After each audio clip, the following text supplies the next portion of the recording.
Capítulo 8. Aconteceu depois disso que andava Jesus de cidade em cidade e de aldeia em aldeia, pregando e anunciando o evangelho do reino de Deus, e os 12 iam com ele, e também algumas mulheres que haviam sido curadas de espíritos malignos e de enfermidades. Maria, chamada Madalena, da qual saíram 7 demônios, e Joana, mulher de Cusa, procurador de Herodes, Susana e muitas outras, as quais lhe prestavam assistência com seus bens. Afluindo uma grande multidão e vindo ter com ele gente de todas as cidades, disse Jesus por parábola: Eis que o semeador saiu a semear. E ao semear, uma parte caiu à beira do caminho, foi pisada e as aves do céu a comeram. Outra caiu sobre a pedra e, tendo crescido, secou por falta de umidade. Outra caiu no meio dos espinhos, e estes, ao crescerem com ela, a sufocaram. Outra, afinal, caiu em boa terra, cresceu e produziu a 100 por 1. Dizendo isto, clamou: Quem tem ouvidos para ouvir, ouça. E os seus discípulos o interrogaram, dizendo: Que parábola é esta? Respondeu-lhes Jesus: A vós outros é dado conhecer os mistérios do reino de Deus. Aos demais fala-se por parábolas, para que vendo não vejam, e ouvindo não entendam. Este é o sentido da parábola. A semente é a palavra de Deus. A que caiu à beira do caminho são os que a ouviram. Vem a seguir o diabo e arrebata-lhes do coração a palavra, para não suceder que, crendo, sejam salvos. A que caiu sobre a pedra são os que, ouvindo a palavra, a recebem com alegria. Estes não têm raiz, creem apenas por algum tempo e, na hora da provação, se desviam. A que caiu entre os espinhos são os que ouviram e, no decorrer dos dias, foram sufocados com os cuidados, riquezas e deleites da vida. Os seus frutos não chegam a amadurecer. A que caiu na boa terra são os que, tendo ouvido de bom e reto coração, retêm a palavra. Estes frutificam com perseverança. Ninguém, depois de acender uma candeia, a cobre com um vaso ou a põe debaixo de uma cama. Pelo contrário, coloca sobre um velador, a fim de que os que entram vejam a luz. Nada há oculto que não haja de manifestar-se, nem escondido que não venha a ser conhecido e revelado. Vede, pois, como ouvis, porque ao que tiver se lhe dará, e ao que não tiver, até aquilo que julga ter lhe será tirado. Vieram ter com ele sua mãe e seus irmãos, e não podiam aproximar-se por causa da concorrência de povo. E lhe comunicaram: Tua mãe e teus irmãos estão lá fora e querem ver-te. Ele, porém, lhes respondeu: Minha mãe e meus irmãos são aqueles que ouvem a palavra de Deus e a praticam. Aconteceu que, num daqueles dias, entrou ele num barco em companhia de seus discípulos e disse-lhes: Passemos para outra margem do lago. E partiram. Enquanto navegavam, ele adormeceu. E sobreveio uma tempestade de vento no lago, correndo eles o perigo de sossobrar. Chegando-se a ele, despertaram-no, dizendo: Mestre, mestre, estamos perecendo. Despertando-se Jesus, repreendeu o vento e a fúria da água. Tudo cessou e veio a bonança. Então lhes disse: Onde está a vossa fé?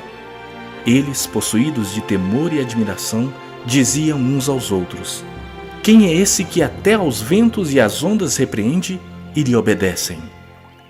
Então rumaram para a terra dos Gerazenos, fronteira da Galileia. Logo ao desembarcar, veio da cidade ao seu encontro um homem possesso de demônios, que havia muito não se vestia, nem habitava em casa alguma, porém vivia nos sepulcros.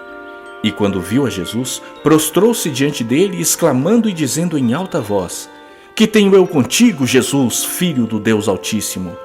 Rogo-te que não me atormentes. Porque Jesus ordenara ao espírito imundo que saísse do homem, pois muitas vezes se apoderara dele. E embora procurassem conservá-lo preso com cadeias e grilhões, tudo despedaçava e era impelido pelo demônio para o deserto. Perguntou-lhe Jesus: Qual é o teu nome? Respondeu ele: Legião, porque tinham entrado nele muitos demônios. Rogavam-lhe que não os mandasse sair para o abismo. Ora, andava ali pastando no monte uma grande manada de porcos. Rogaram-lhe que lhes permitisse entrar naqueles porcos, e Jesus o permitiu. Tendo os demônios saído do homem, entraram nos porcos, e a manada precipitou-se despenhadeiro abaixo para dentro do lago e se afogou. Os porqueiros, vendo o que acontecera, fugiram e foram anunciá-lo na cidade e pelos campos. Então saiu o povo para ver o que se passara e foram ter com Jesus. De fato, acharam o homem de quem saíram os demônios, vestido, em perfeito juízo, assentado aos pés de Jesus, e ficaram dominados de terror. E algumas pessoas que tinham presenciado os fatos contaram-lhes também como fora salvo o endemoniado. Todo o povo da circunvizinhança dos Gerazenos rogou-lhe que se retirasse deles, pois estavam possuídos de grande medo. E Jesus, tomando de novo o barco, voltou. O homem de quem tinham saído os demônios rogou-lhe que o deixasse estar com ele. Jesus, porém, o despediu, dizendo: Volta para casa e conta aos teus tudo o que Deus fez por ti. Então foi ele anunciando por toda a cidade todas as coisas que Jesus lhe tinha feito. Ao regressar Jesus, a multidão o recebeu com alegria, porque todos o estavam esperando. Eis que vem um homem chamado Jairo, que era chefe da sinagoga, e prostrando-se aos pés de Jesus, lhe suplicou que chegasse até a sua casa, pois tinha uma filha única de uns 12 anos que estava à morte. Enquanto ele ia, as multidões o apertavam.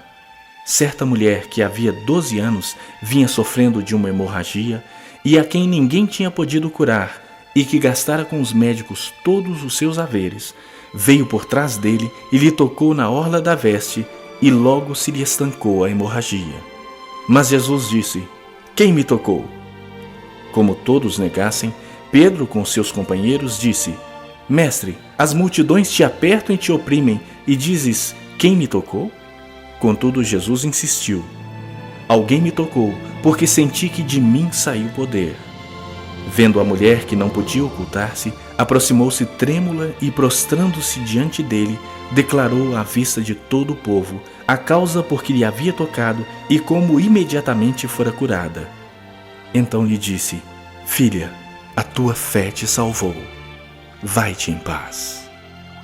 Falava ele ainda quando veio uma pessoa da casa do chefe da sinagoga, dizendo: Tua filha já está morta, não incomodes mais o mestre. Mas Jesus, ouvindo isto, lhe disse: Não temas, crê somente e ela será salva. Tendo chegado à casa, a ninguém permitiu que entrasse com ele, senão Pedro, João, Tiago e bem assim o pai e a mãe da menina. E todos choravam e pranteavam. Mas ele disse: Não choreis, ela não está morta, mas dorme. E riam-se dele, porque sabiam que ela estava morta. Entretanto, ele, tomando-a pela mão, disse-lhe em voz alta: Menina, levanta-te. Voltou-lhe o espírito, ela imediatamente se levantou, e ele mandou que lhe dessem de comer. Seus pais ficaram maravilhados, mas ele lhes advertiu que a ninguém contassem o que havia acontecido.